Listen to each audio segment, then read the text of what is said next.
share it with a bunch of people who are hungry to know about social media. So, all right, good evening, everyone. So this is our next session of StartUp MasterClass. And today we have a very special guest, Mrs. Lauren Novak, who is coming to us from AdGlow.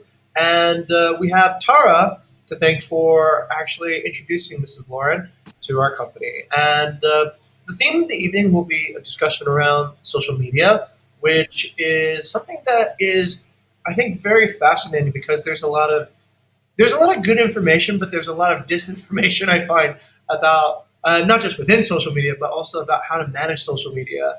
So we think by approaching through this method of actually speaking with an expert, we'll probably get closer to the truth.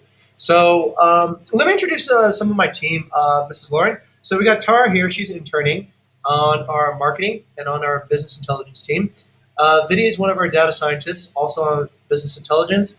Gunny's on our marketing team. He works on conversions in the middle funnel. Lilith is leading our business intelligence team, and she comes from an industrial engineering background. And Aldo's also on our marketing team. He works on essentially middle funnel and end of funnel conversions from leads into meetings. So that's a little bit about us, and I'll let Mrs. Lauren maybe introduce herself. Awesome. Well, I'm Lauren Novak. I have been working in organic and paid social media for the last 10 years. So I've kind of seen it all through. And over the past 3 years, I've been really focused on the paid side of social media, but still have been keeping up with the organic side as well, just because both kind of feed into each other.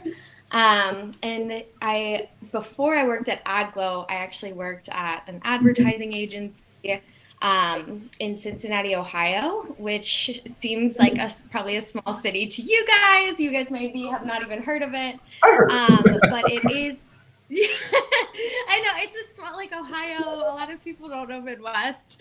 But it is the consumer goods capital of the world, I think is what it's called. So it's the home of Procter & Gamble. Oh, wow. So I worked. Yeah. So we worked with a lot of consumer products there. We also worked with a lot of home goods companies there. And then I switched over to AdGlow about 3 years ago when I met Gary, who you guys met, Yep. I believe a week or two ago. And we have just been helping small and medium-sized businesses over the last 3 years grow and scale on the platforms, mainly Facebook and Instagram. So that's been my spot the last couple of years, is just helping small and medium-sized businesses elevate their social media marketing. So it's been really fun. I love questions, so please feel free to ask me anything. But yeah, thank you guys so much for having me. Fantastic. Very good. And I understand AdGlow is a Spanish company, but you're based in Austin at the moment. Is that correct? Yes. Okay. So we are a Spanish-owned company. Our headquarters is in Madrid. And then Gary and myself, run the U.S. portion of our business. I see. Okay, understood. So we're based in Austin for our proximity to Facebook mainly, but and TikTok now. So we're just down the street from Facebook and TikTok. I did not know that. Okay, interesting. I've been to Austin one time. I remember the motto of Austin, which was "Keep Austin Weird." Right? Yes, totally. Keep Oh. Austin weird. Oh. I have like cups or like a shirt that will say that too, but not today. I just have my Austin Java mug. I've always found that to be surprising about Texas too. I heard a funny joke the other day that the state motto is friendship too, as well. And okay, well, let's jump into it. Just to kind of like maybe set the scene as an icebreaker. With 10 years of social media experience, what would be one of the things that you have noticed is probably maybe the greatest misunderstanding or the greatest learning between somebody who is starting in social media and somebody who has like matured in social media and been able to kind of see a bit more in a full context way, zooming out? Yeah. That's such a loaded question. There's a couple that just like come to mind to start out with. Uh-huh. One, I think a lot of the times I'll get, can I find my audience on this platform? And the answer is always yes. Millions and millions and millions.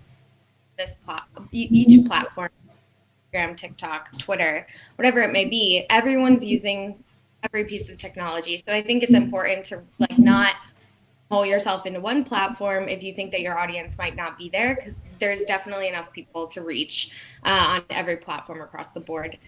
Another thing that I hear is my content's not working. Maybe this platform's not right for me. So one thing I like to definitely preach to people is that make sure that you know what type of content works, do research on it, ask your consumers what type of content they want to see, and really just test and learn different types of content, because everyone has a spot on every platform. You just have to figure it out. Understood. Understood. Okay, that's actually a great beginning, and let me just dive right into it. I think Gani actually on our team has a question about brand awareness, and it actually relates back to something Gary was talking to us about too as well. So Gani, let me turn it over to you for our first audience question, I guess. Yeah. Yeah, Over to Gani. thank you very much. Hello, Lauren. Nice to meet you. I'd like to ask the question regarding brand awareness. So we already know before that we should run brand awareness funnel as long as possible, right? And Yeah. referring back to our talk with Gary, he said that long-term approach is better than acting sporadically. So, but then my next question is when we should have to run a sales campaign and for how long? Because our goal is to gain the revenue, right? But when but before we run the brand awareness, but and then when we have to the sales campaign start. Yeah. So we always recommend running everything kind of always on. So brand awareness, if you're starting brand awareness campaigns right now, I recommend starting your conversion campaigns right now as well. So you can use them in tandem. They don't have to be sequential, because Facebook will always be finding new customers from awareness, and they'll also be finding customers to convert right away. I see. Is that Okay. helpful? Yeah. That's helpful. And then more specifically question regarding that campaign as well. So how do we maximize the number of impressions that coming and then we receive to inquiry effectively? I mean, after we get a large number of impression and then how we can turn it to inquiry effectively. Oh, I'm sorry, you broke up just a little bit there. Okay, so how do we maximize the number of impressions that we get from the campaign and turn into inquiries effectively? Yeah, so maximizing the number of impressions, I recommend keeping your audiences really broad. And this is for paid activity, right? Yeah. Okay, cool. I recommend keeping your audiences actually really broad. A lot of the times especially for awareness campaigns, people will want to pigeonhole the audience. So let's say for you guys, maybe you want to look for people who are interested in Bali and people who are traveling and people who maybe like airlines.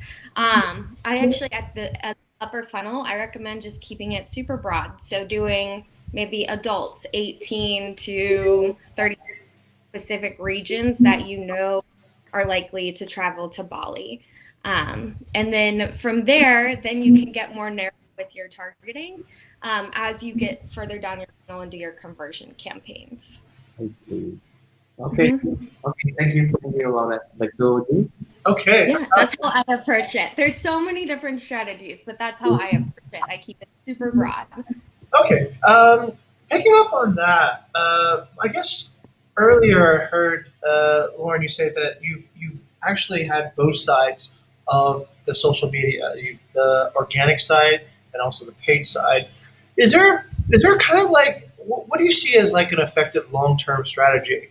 Um, Vinny on our team once upon a time asked me a question. He said essentially is if you have a good product at one point should it just be like you don't need to advertise anymore and it just kind of the word of mouth and everything just sort of brings you enough business by that, or is there always going to be like advertising component that you need to budget for in order to, let's say, fully maximize growth potential.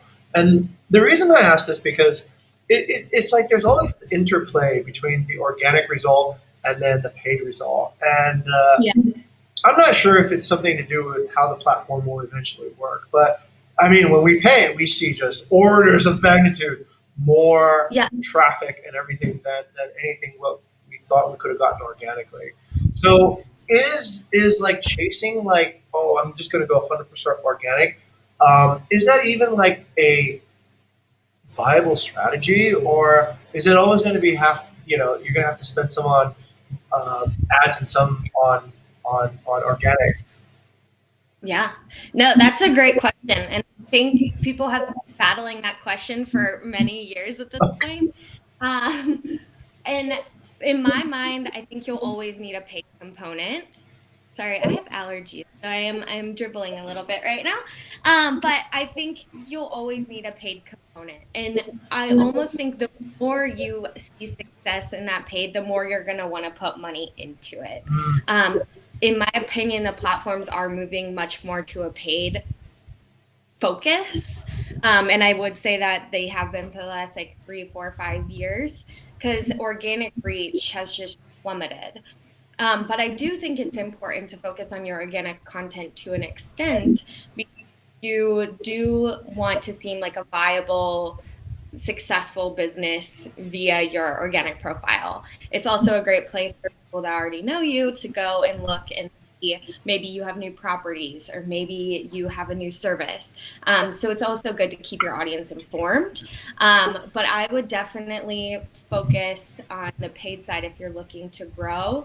And then also like if you're looking to maintain your amount of, let's say it's bookings or website visits, whatever, then I think you definitely need to focus on the paid side. And I don't think for a point where you could just let that go. I see.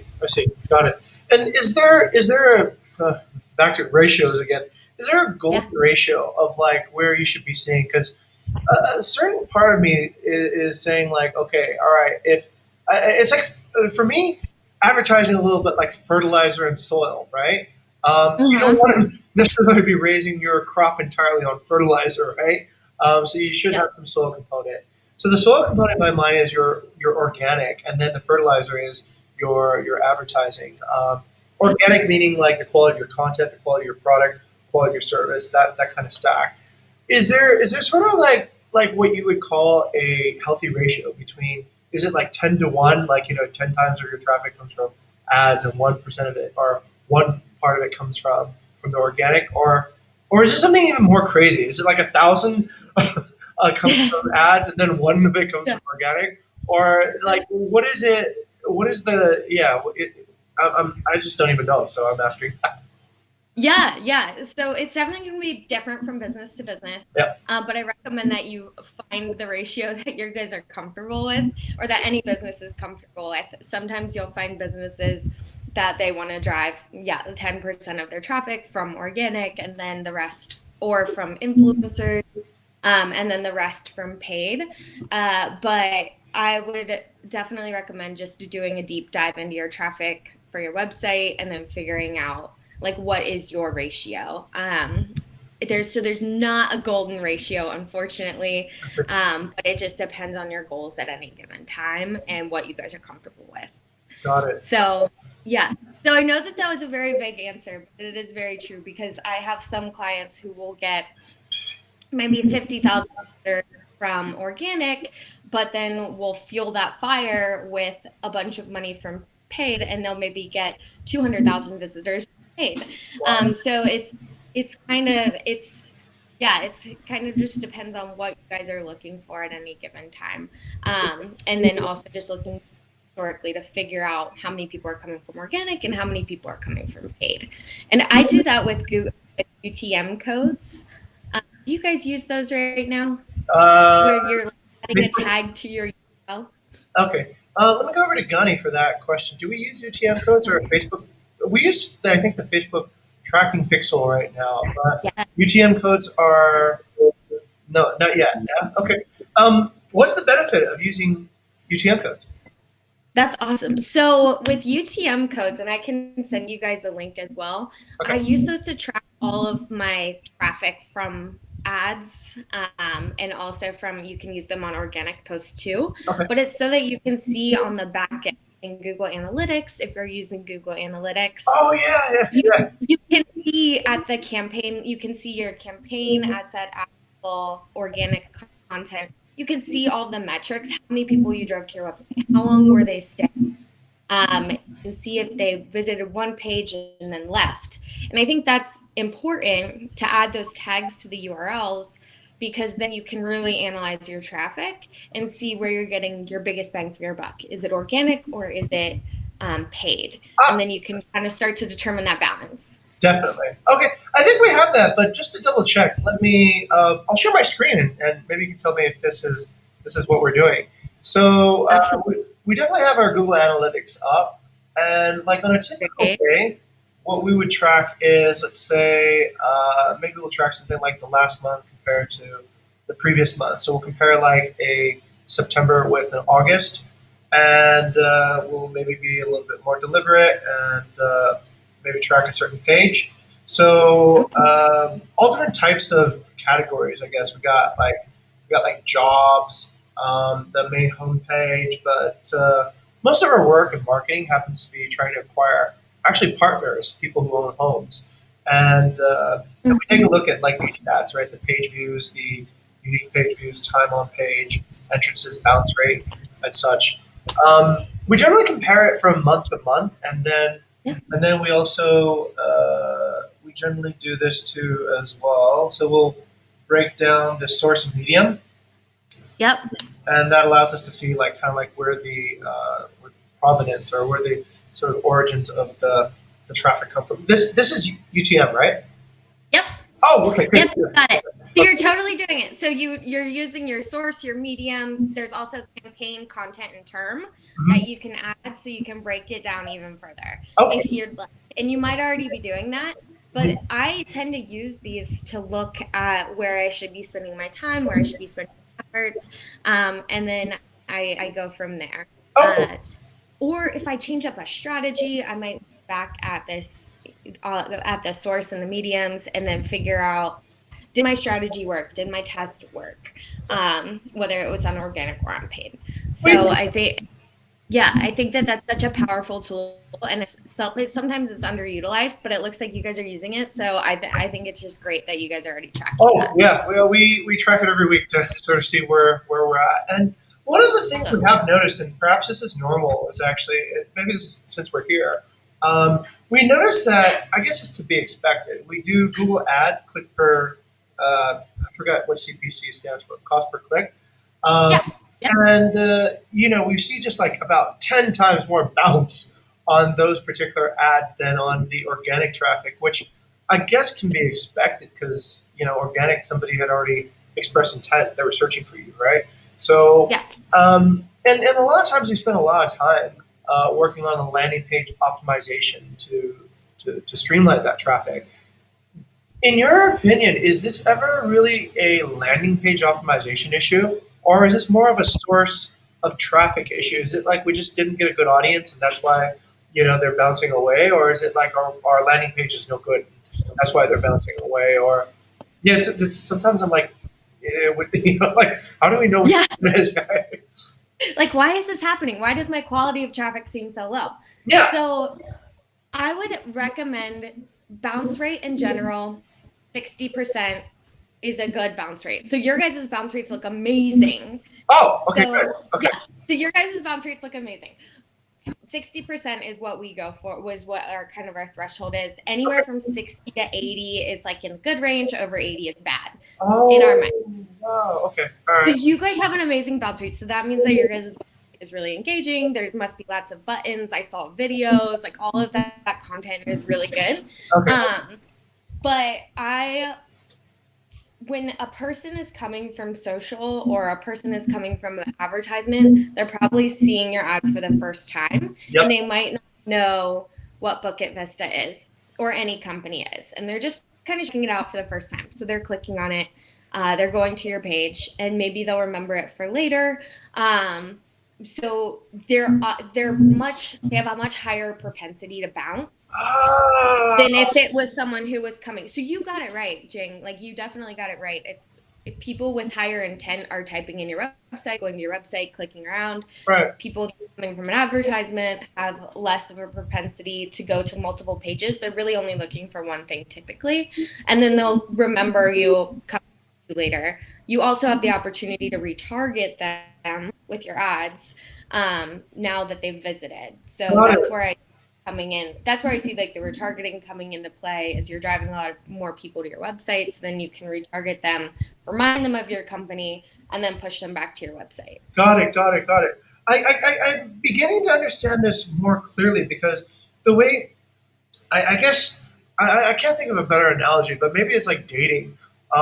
If you're sort of like, you already know something about somebody, then you're probably going to go on a date with them. But before that, there's probably going to be like, you're going to check them out on Facebook first. You're going to kind of get to know them. Maybe ask your friends about this person beforehand. So in a way, like an ad driving a conversion is like kind of asking for the fifth date before you've done the first date, right? Like Yeah. Okay. Yeah, definitely. It is a relationship. I've heard that before, and I do love that analogy. I also love how you're very big on analogies, because it's such a great way to learn, and I never use them, and I feel like I should. So I'm liking that you're comparing everything to an analogy, because it just makes so much more sense. No, but it's definitely like dating. If you want someone to convert after the first time they visited your website, they might not. Like, you're not a trusted brand yet in their mind. Right. So you're not a trusted partner yet. So you aren't gonna skip all of that and jump into a relationship if you've only maybe a date, or maybe you've just had coffee. So getting that retargeting pool really strong is going to be important, because just reminding people of your brand is also really important, just to make sure that they know that you are a trusted source, you are a good place to go to book travel or to become their property management company. Got it. Okay, no, that's really, really helpful, and that's a good intuition to have by it, because I think that's one of the comparisons. I think when a lot of new people come in, they're like, I want to convert, right? I'm here to convert, and maybe people bounce away because they're not ready to convert yet. I see Tara has a question. Let me jump over to Tara. Well, just to add on that, because you keep on talking about how you want the audience to like remember us, basically, because they might convert from the first time that they see our account or whatever. I saw, after doing like a lot of research, and I don't really know if I can trust like these random blogs, on Google, right? So like, I want to ask you, because you clearly know what you're doing. So how do we make content that like I know that Instagram and Facebook both have a saving feature now. Like, you can save posts so you can go back to them later. How do we get people to do that? Because then I know at some point they'll just go through their saved posts and probably, be interested again. But how do we get them to do that in the first place? Like, saving our content. Maybe not now, but for later. Yeah, I would ask them to. Like, it's as simple as that. Like, some people might not realize that save feature is there, that little tag. I know I found out about it way late to the game, which sounds crazy, because I feel like I should be like I should know about that, but I did find out about the save feature later. And I remember finding out about it, and I was like, why didn't they even tell me about that? Because the odds of someone seeing your Instagram post and then booking a trip to Bali is probably not that great, right? So just remind them, hey, if you want to save this post later, you can, by clicking on the tag on the bottom. You can definitely add that at the bottom of your caption. But yeah, if you want if you want users to do something, just ask them to. So hey, share this post with your friend. Save this post for later for your vacation inspiration. I think that is so important. And a lot of the times we forget about that as businesses. But the call to action is very important. I noticed that. Thank you. Yeah, I think we always overlook, like, I don't know, I don't want to sound too commanding, just like, do what I tell you kind of thing, So yeah. Okay. All right. It's hard. It's hard to find that balance, but you definitely can. Especially you guys write like a lot in your captions on Instagram specifically. So maybe you're writing the event or what's pictured. And then at the bottom, hey, if you want to save this for later for your idea book for travel or take a note on this, save it here. Comment, whatever it may be. Definitely. I've noticed that actually. If I may. I sent out a bunch of invitations the other day to some people I wanted to be speakers at a university conference. And then I know one batch, nobody responded. The other batch, I had a much higher response. And this is an email, and I realized I forgot my call to action on I didn't ask them to It be a makes a speaker. difference. So they were like, okay, nice. Thank you for letting me know you have this conference. What do you want me to do, right? So definitely, and just watching YouTube videos, I've noticed that all the great vloggers, they always go hit this button to subscribe and like my video, almost uniformly. So The links down below, like that's right. Yeah, and you can do it very tastefully. It doesn't have to be a big star and a flash and a whatever. You can do it tastefully so that it stays on brand. But yeah, just I think the most important thing is just asking them to do something. Definitely. So Okay. Great call to action. All right, let me go over to Tara. Tara, you had a follow-up question. So there's essentially like this understanding that there's only a certain percentage of your followers that are going to be actively engaged, and more on that from Tara. Over to Tara.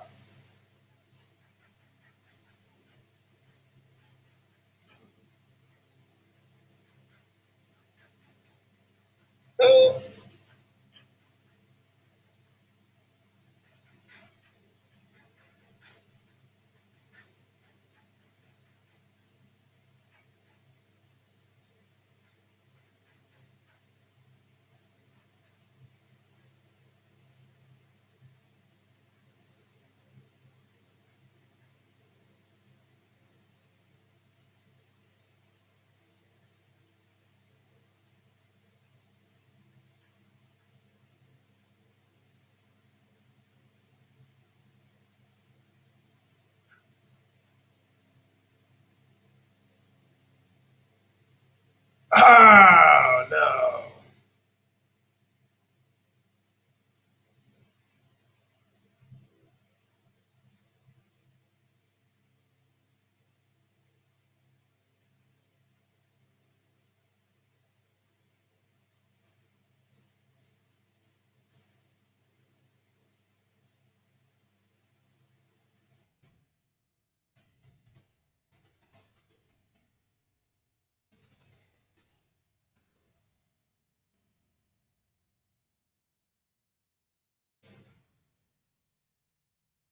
to engage with that content. So our engagement rate would sit down at like the 0.25%.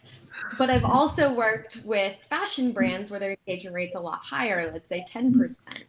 So like you guys, travel is going to it's going to have a higher propensity. So I definitely say work to improve that engagement rate. And because of your email, I definitely did some thinking on this. There's a lot more that goes into engagement, how many people see your content than just likes. So things like time, reactions, shares, clicks, those all go into the amount of time that people are spending on your posts. And if people are spending more time on your posts, then more people will see your content. So that's like step one. So think of how can I get people to dwell? One way is carousels. So if people are spending more time looking at my posts by going through multiple pictures, then my post has a higher propensity to show up on other people's feeds. If people are clicking, it also helps increase that propensity for my post to be seen by other people. If people are commenting, so it's not necessarily just likes, but I would look at the cumulative amount of engagement metrics. Another way to do this to get your post seen by more people is to use stories. I know you guys were using stories. Use mentions, polls, hashtags, questions in those stories, because those will help increase your dwell time or how much time people are spending consuming that content. So highly recommend using those. to help increase that overall engagement rate. I see. Okay. Would you say that stories, I mean, most of my experience with Instagram is like using it for a personal use, right? So I know I can use stories for like more fun like content. I mean, does that also apply to like a business? Like should we be more fun on the stories while like all the ads will stay on our like a feed? Like our like how should we utilize Instagram stories basically? Yeah, that's a great question because it's newer and it's so much different than in feed, right? In feed is your polished, like your LinkedIn profile, right? Like all of my good stuff, all of my polished, finished, completed projects are on here. And then my stories is like my real life. So I think there is a huge opportunity to be fun, engaging, and maybe have videos of yourselves on stories that wouldn't necessarily be something you would have on your. I also think stories, regular content, you should be planning it out. So if you have, you can have different themes too for your stories. So maybe let's say one theme you have is just like maybe you feature unique properties that you guys manage. So on your stories, you can have different pictures of unique properties, and then or you can come on and you can say, "This is one of my favorite unique properties. I love the kitchen and the pool, and you can stay here for $50 a night or whatever it may be." So I think there's a big opportunity to show your guys' personality as a company, but also to feature your guys' products on stories. You can use them like posts, but they just don't have to be as. Oh, sorry. I think you broke up a little bit there. I didn't hear the end of that. Yeah, it's a place where you don't have to be as polished. So you don't have to be, like as put together as in your feed. So you can show your personality as a company. I see. Well, thank you. Yeah, that's really helpful to know. Thanks. Yeah. Okay. All right. Thank you very much, Tara. Going into like I guess an example, I think Gani has an example of basically a sort of a sequencing that he's done. So I think part of it is like this idea of programming, like I think you just mentioned, Lauren, about how do we program our content. And Yeah. I think Gani has a picture here where sort of he did a little bit of analysis, right? So this is, I guess, a sample sort of sequence. I almost read it like music now, right? It's like one bar, next bar, next bar, next bar, right? So Gani believes that people like to see other people's faces in the content so that they can see, okay, this person's experiencing the pleasure of traveling. And people also like that we want to target, they want to see what the reviews that previous guests have left are. And then also, what kind of products do we actually have? So it's like that is the melody, I guess, of the Instagram feed. So Yeah. I'll turn it over to Gani for further points on this particular question. Yeah, thank you very much, sir. So basically, I use the marketing funnel for planning the content on Instagram. So on the top of funnel, I try to posting awareness, the guest experience during the stay with us. And then the second is consideration funnel, which is the guest review. And the last one is I want to make a conversion, which is showing our product. So do you think this layer are well connected from top to bottom? What things that need to be improved from your side? Yeah, I think this is awesome. I love how you've connected the product or the sales funnel with these three different types of content. So I definitely think that this is a great strategy. I noticed this as I was going through your guys' Instagram that you seem to have honed in really well on various different types of content, which I highly recommend. I also recommend just thinking of different ways to to different content buckets is what I call them. So like guest experience, guest review, properties. I think that I would call those all like content buckets. I would think of different content underneath those too, just so your constantly doing new things in your feed and testing new types of content. I see. So let me give an example for that, because I think that may have not made as much sense as it does in my head. But for like guest experience, you're featuring people in your content, just like experiencing the properties. Maybe you could also have local restaurants, which I've seen that you guys have done in the past. So I would consider that as like another content bucket under awareness. I So see. restaurants, experiences, maybe activities. So those could all go in the awareness bucket. And then under your product bucket, it could be properties.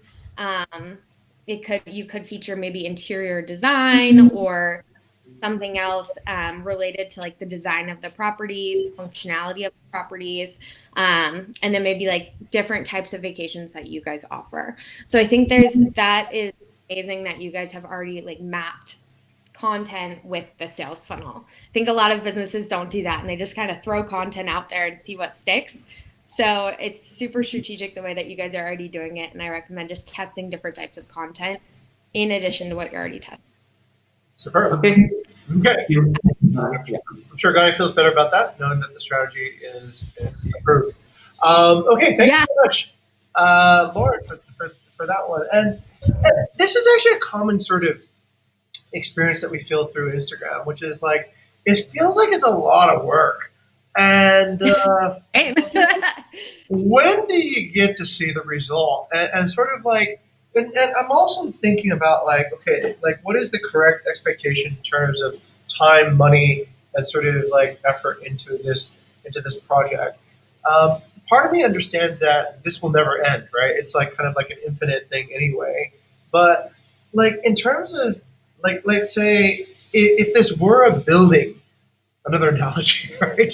If this were a building, Love it. what would you want to build first? Do you want to like build strategy first, or do you want to build followers first, or like do you want to just get something out there, get some conversions, and know okay, like there's product market fit first? Is it like building a building where like you need to build this before you can build the next part, or is it sort of like just kind of have like a frat party and all right, I'll invite some people in, and then once people are here, they'll bring their beer, and once the beer arrives, then that will attract more people, and then the band will show up because they see there's a gig to play, and is it more like kind of like is it supposed to go sequentially, or is it like kind of a feeding frenzy that once it gets to a critical mass, everyone just sort of showing up? How would you describe the sort of the milestone strategy for Instagram? Yeah. So I always like to start with strategy, right? So I think that you guys have definitely done that. But unfortunately, I think the rest might be kind of a feeding frenzy. So start with a strong strategy, but make sure you're never letting that make sure you're constantly iterating, testing, and learning on that strategy. Because the platforms are always, right? Like there are hundreds, thousands of engineers working on the platforms to make them better every day. And so we have to work to make our strategy better every day on social media, organic and paid.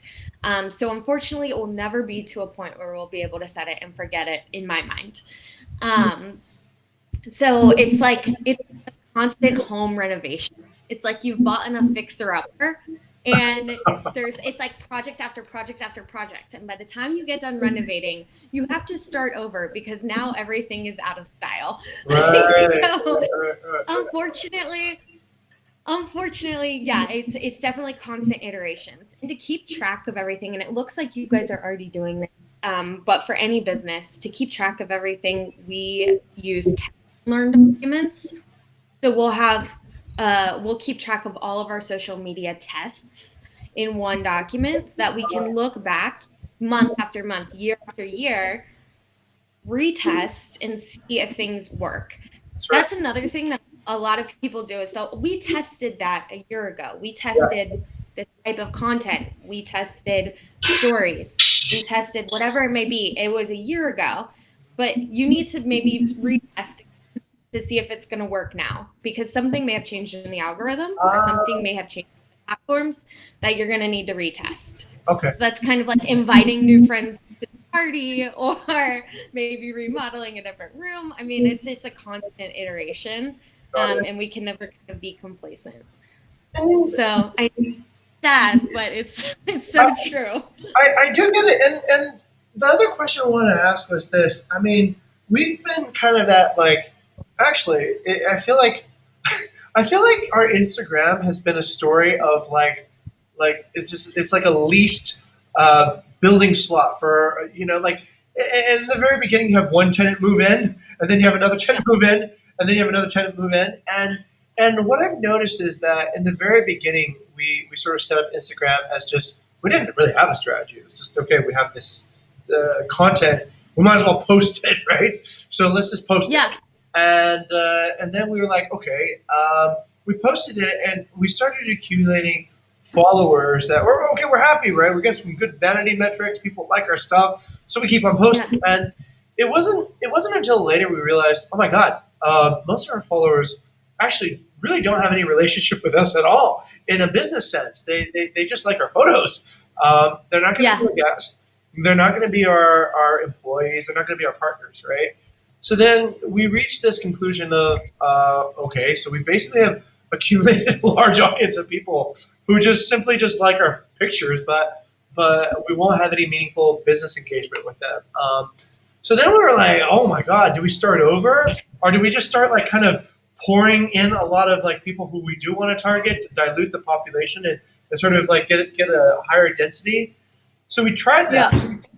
And we did that by having like what Johnny's strategy is, right? So we thought, okay, we definitely want to make sure that the posts are related to what a guest would want to see, not necessarily what somebody looking at nice photos wants to see.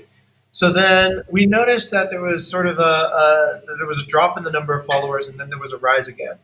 But I mean, it's kind of still hard to know, right? It's still hard to know, do we have exactly the right critical mass? And the reason I ask this is because, like a business that is renovating, I guess if you're a business that's renovating, you see your customers, they're buying things from you. So then that gives you like, okay, if I renovate, I keep them here, right? But sometimes I feel like, or I have to say feel because I can't necessarily tell. It's like we're renovating, but I'm not sure when our actual customer is walking in or if they're walking out, right? So how would you calculate that, or how would you just control that? Yeah. So there is going to be a lot of feelings, right? Like you're going to look at your content and you're going to be like, I feel like we're doing better this month. Like I feel like maybe we've attracted a few more customers this month. But one way you can do it now versus in the past is we have polls on stories. So you could do a poll and you could ask, have you ever stayed at one of our properties? Yes or no? Like, do you plan on traveling to Bali? Yes or no? Like, so you can see kind of, you can start to ask people these questions. That's a great idea. And it's a great tool. That also helps with polls. It'll help increase your dwell time. So when people are clicking on it, the polls, your story will go to more people. Got it. So that's also cool. So I recommend doing stories. You can also keep track of messages, how many people are messaging to learn more about your properties. And you can kind of go from there. One other thing I did notice, your link in bio, it looks like you guys have a great landing page for your link in bio. But if there's a property featured in your feed, I couldn't find it, your link in your bio. Oh, right. I couldn't go to book it if I wanted to. So good point. You guys do add the links. Uh-huh. You add the links, but you have to copy and paste or like remember the Airbnb number. But a lot of people will have something like Curlade or Tap within their link in their bio. So you can go click on the link in the bio, the same exact picture that was in your Instagram feed links to the Airbnb listing. Wow. Okay, that's a great suggestion. I think that's a middle funnel improvement right there. Okay. Okay. Yeah, so that was like you guys do have the link in the text, Uh-huh. but sometimes it's hard, and if we can just ease that connection a little bit, Right. I think that could definitely help. And then you can see you don't lose track of them now because they didn't copy and paste the link. You don't lose track of them. You know, into their bio, you have those links with the UTMs, and then you can see Understood. where they've gone. Understood. No, that makes a lot of sense. That's a user experience, frictionless. Yeah, for that conversion.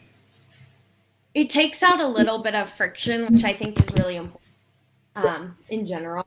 Okay. And mobile optimized experience. I could go like on and on and on about website experience, and just how that helps organic social kind of come into play, and even paid. Definitely. No, I agree completely on that one. Let's turn the questions over to some other people here. Let's go to Lilith. Lilith, any questions on your side about Instagram marketing or social media strategy?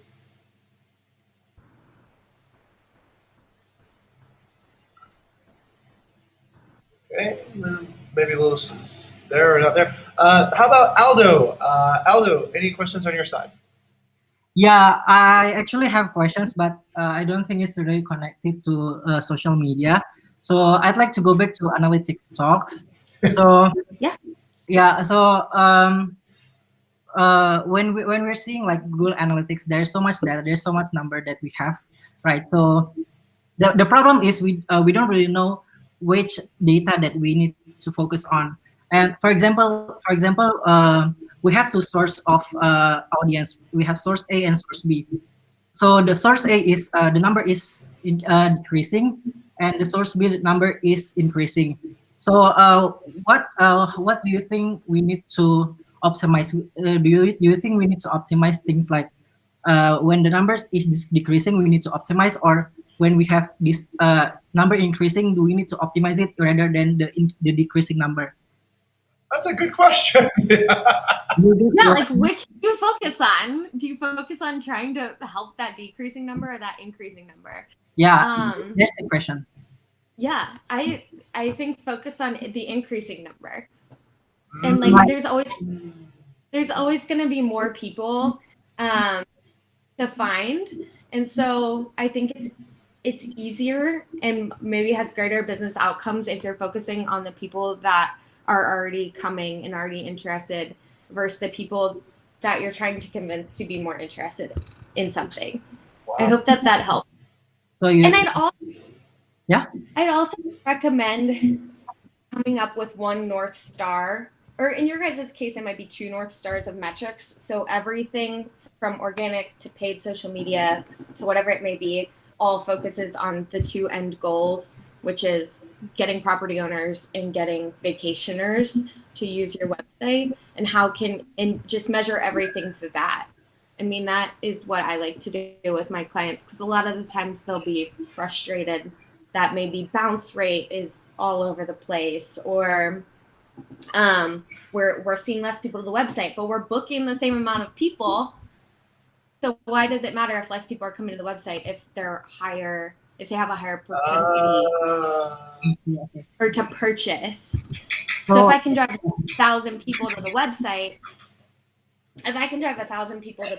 and 10 people purchase, that's fine. If I drive 100,000 people to the website and 10 people still purchase, what's the difference? I would rather drive 1,000 people and 10 people purchase the same exact amount of people. Then when do you think is the best time to like fix the number of the things that decreasing? Like when do you think is the best time to do it?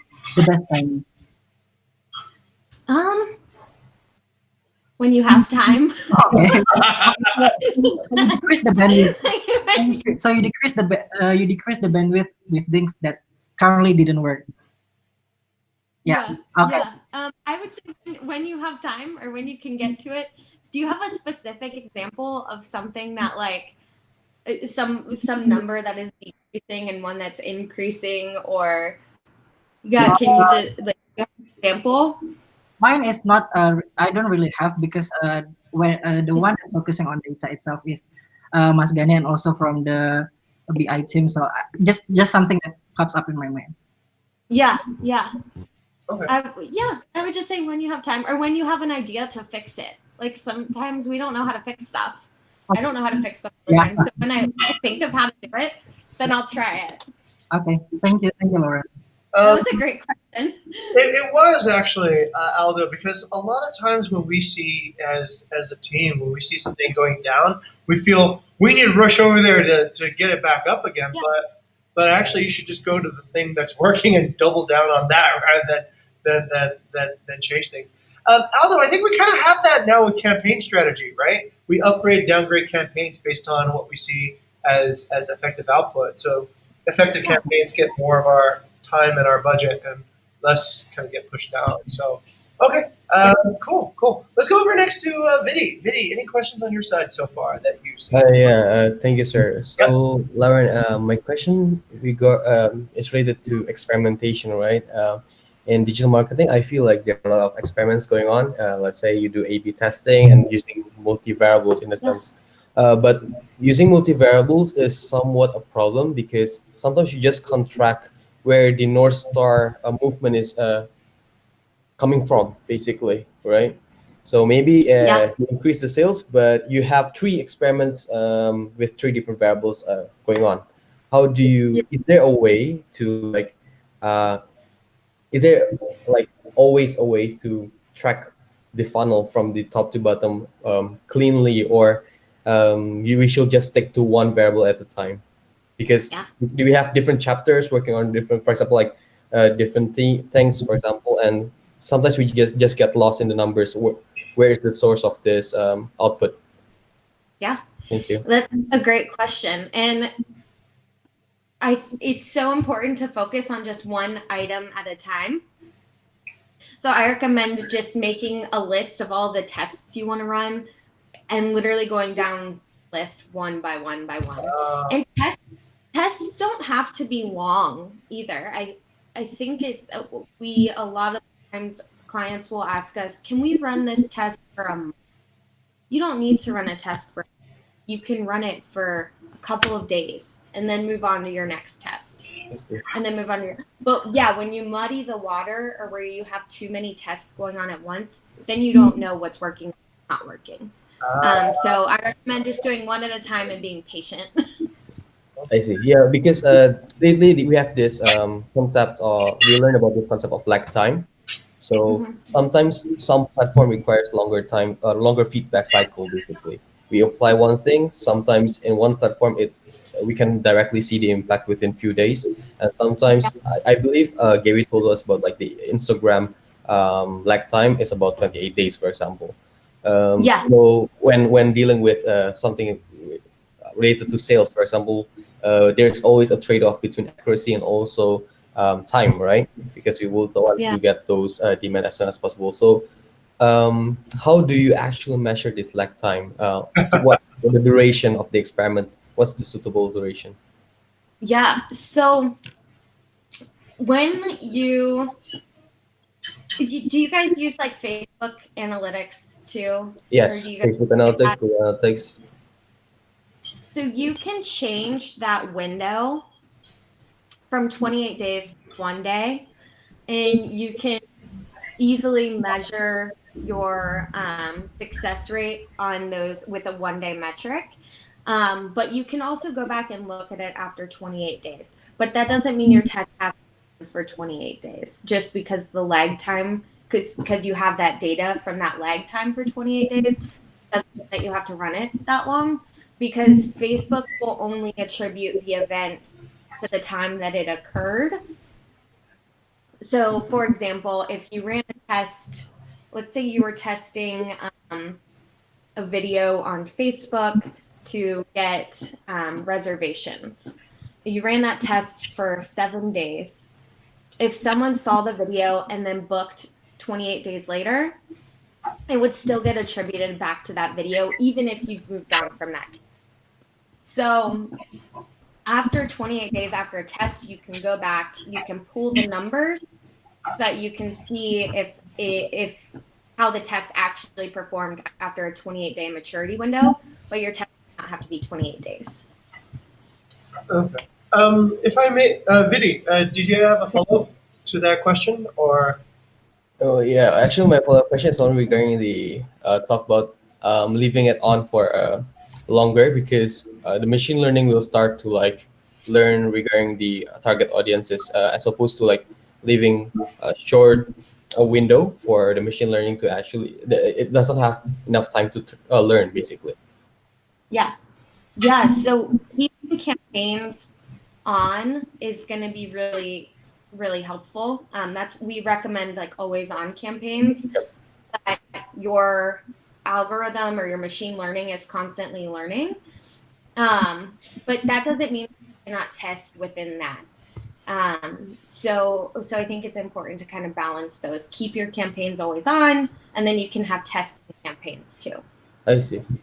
And then you can iterate your strategies that you're learning from your test campaigns into your always on campaign. I see. All right. Thank you very much, Lauren. Okay. Yeah. Sorry, that's very like broad, and probably not that helpful. But if you have any It's questions, totally helpful. I love chatting via email too. So feel free to email me like more specific examples. Okay. Thank you very much. This actually kind of triggers another thought that I had, Lauren, which is we've actually accumulated quite a lot of records from, I think, since the beginning. We must have had, high tens of thousands of guests so far, right? So, like, I'm thinking about putting this database of guest information into Facebook to find a lookalike audience for myself, right? So, Yes. that's a good idea. Okay. All right. Yes. Okay. 110%. Okay, and then I wanted to just kind of circle around this idea, right? Let's say my specific objective was not just to get guests, but let's say guests that are more likely to give me a 5-star review. So then, would I just then reduce the set of guests to the ones that gave me 5-star reviews, then and give that to Facebook, and once that comes out, then of course I'll probably get new inquiries and new bookings, and do I then just keep that cycle going? I then take the guest that from the first campaign that gave me a 5-star review, I feed that back in, but I filter out all the guests that didn't give me a 5-star review into another bucket, so that essentially what I'm doing is I'm telling the algorithm that this is the type of guest that enjoys my particular property the best, and I'm gonna filter out the one that isn't right, but I'm gonna re-keep the one that was right from each campaign. Kind of feeds back into itself, or do I just go? I throw everything back in, and then Facebook will figure this out for me, or because there's a part of me that's like oh, I want to be greedy, right? I want to just like get everyone in, but if I'm thinking about like more logically, I should be more targeted, even with like what I feed into the lookalike audience. Would you say that's correct, or? Absolutely. Okay. I would focus on taking people that have had 5-star reviews, people that have booked multiple times, create like audiences off of those people versus people that may have not had the best experience, or people who booked a so I think you have the complete right idea. And you can automate a lot of that, so you're not having to pull the top 5-star reviews every couple of weeks.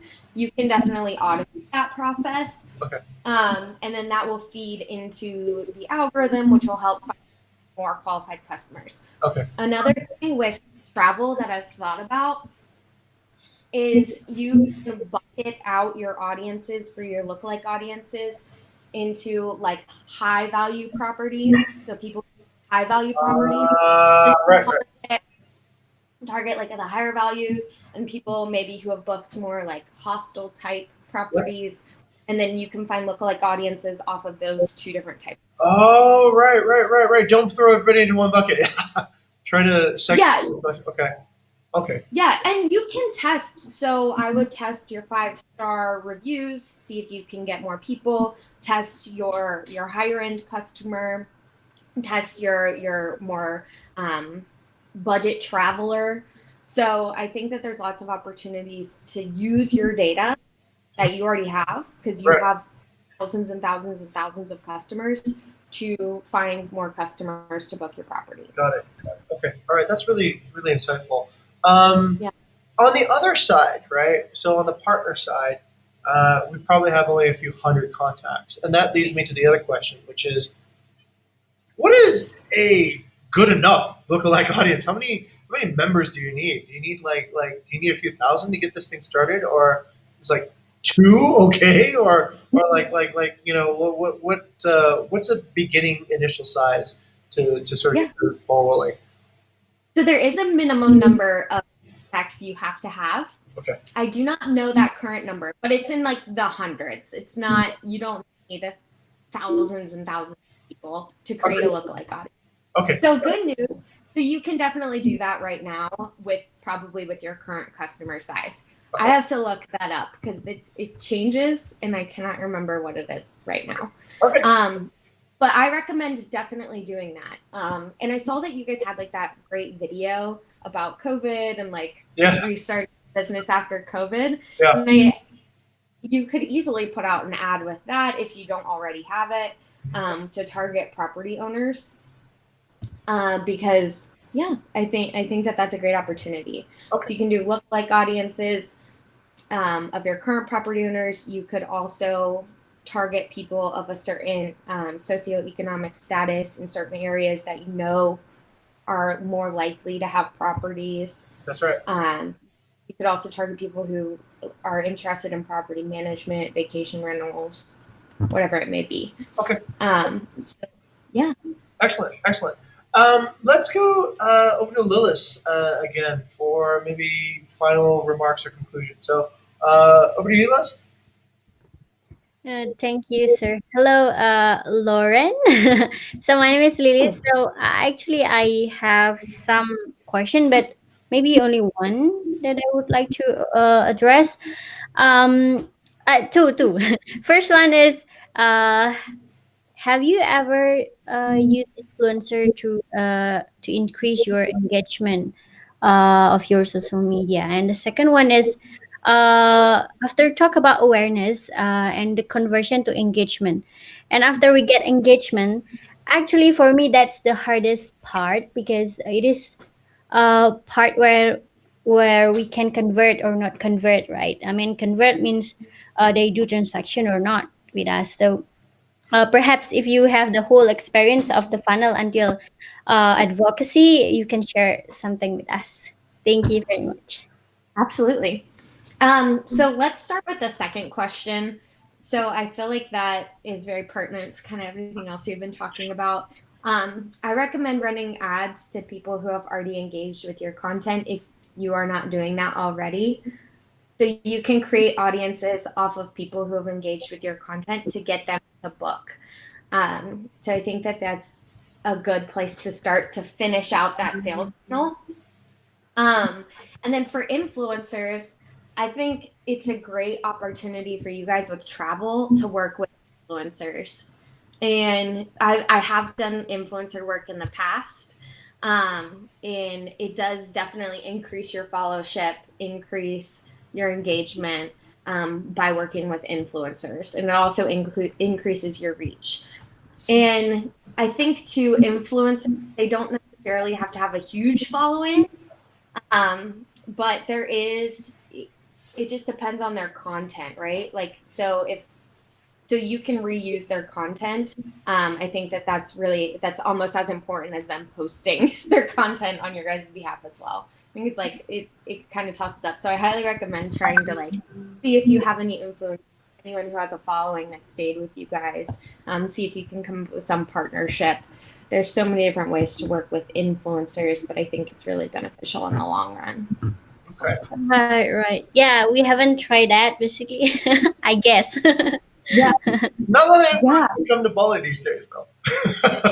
Yeah. Peeled off at the moment, but How is travel? Can people come to Indonesia right now? I'll go to Vidi for that. Not I think a lot of governments are actually banning travel to Indonesia and Indonesian going to other places, but domestic wise, people can still reach Bali, I suppose. That's awesome. Yeah. We're in the same boat. Nobody's coming here right now. If you could imagine why.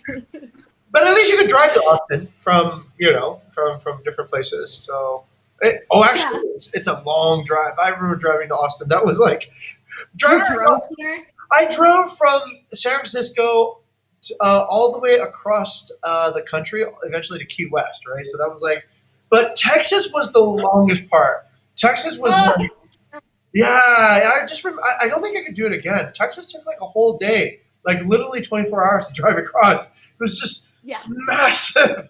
And Austin was a nice pit stop, actually. Austin was a nice, whoa. I was like, oh man, the next stretch is going to be really hard. I don't want to go. I think it was San Antonio, and then Austin, and then Houston, and then New Orleans. So, but yeah, there was a lot of desert between each interval. But yeah, it's funny that you say that because we drove from Ohio when we moved down to Austin, and that's the only time I've driven outside of Austin in Texas. I have not been anywhere else in Texas besides Austin. Austin is really good. Yeah.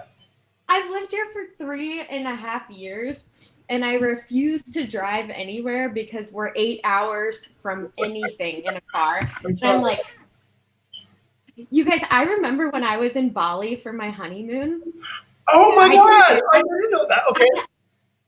I know. We went to Bali, or we were in Indonesia for 21 days. We were on Java, Bali, and the Gili Islands. Yep. So I loved it. I want to come back so bad. Well, have you? You're our guest. Come and let us know. We'll make a special deal. I know, right? I would love that. But I remember I didn't realize that Bali was so big. I think I mean, Bali's still kind of small compared to like any place in the U.S. though, Yeah, like right? literally. I had no idea. We got picked up from the airport, and he goes, "Okay, we have a 4-hour drive," and I was like, "We are on an island. We are not driving for 4 hours." Drove. I was so surprised, but it was beautiful. We loved it. It was amazing. Definitely, it still is. It's really nice right now. Very quiet here, and I shared the same experience, Lauren. When I first came to Bali, I had just been to Koh Samui, and I forgot another Thai island. I think it was Koh Phi Phi. Yeah. So I thought Bali would be like like kind of a bite-sized island. I was shocked that there was highways here. I was like, what? and Highway. Malls and everything. Yeah, I was. Because I tried not to do a lot of research before my travel so that I can kind of like get a lot of experiences at like wherever I go. Yep. And so I was like so surprised by Bali. I loved it. It's like a mix of metropolitan and island life. You're right. It's probably for me, Bali's been the one place where you can kind of find everything in one place. It's got something for the whole. Yeah, it's like kind of visiting a continent on one island. Yeah. Okay. That's it. That's time. So I want to take a moment to thank Lauren, Novak. Thank you so much for sharing all this wisdom with us this evening, and it's been great. I feel energized, and I think the team feels the same way. And so that's pretty much it. And we wish you amazing things at AdGlow, and please send us more information and yeah, when the pandemic gets better, maybe we'll ramp up our advertising and get some pros to collaborate with us on this. But thank you very much for sharing this amazing knowledge with us. Yes, definitely. We're gonna get everyone together for a photo. So it's like a screenshot. So everyone, let's give Lauren a big thumbs up. Ready? 1, 2, and 3. Okay, done.